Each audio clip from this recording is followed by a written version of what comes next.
পাকিস্তানের বিপক্ষে প্রথম টেস্ট জয়ের আনন্দের সাথে বাংলাদেশের ভক্তদের দুশ্চিন্তা দ্বিতীয় ও শেষ ম্যাচে সাকিবুল হাসান খেলবেন তো।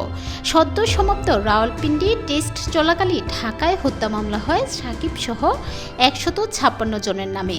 তাকে দেশে ফিরিয়ে আনতে দেওয়া হয় লিগ্যাল নোটিশও। এবার এই বিষয়ে মুখ খুললেন বিসিবি সভাপতি ফারুক আহমেদ। গত মঙ্গলবার বিসিবি সভাপতি জানান, দ্বিতীয় টেস্টে সাকিবকে নিয়ে শঙ্কার মেঘ কেটে গেছে। আপাতত বিশ্বের অন্যতম সেরা এই অলরাউন্ডারের খেলা নিয়ে কোনো সমস্যা নেই। এ বিষয়ে ফারুক আহমেদ বলেন, সাকিবের বিরুদ্ধে অভিযোগ এখনও এফআইআর পর্যায়ে আছে। এরপরও অনেকগুলো ধাপ আছে। যতক্ষণ না তার বিরুদ্ধে অভিযোগ প্রমাণিত হবে ওকে আমরা খেলাবো। পাকিস্তান সফরের পর দল ভারতে যাবে, সেখানেও আমরা সাকিবকেই চাই। ও আমাদের চুক্তিভুক্ত ক্রিকেটার, প্রয়োজনে তাকে আমরা আইনগত সহায়তা দিব।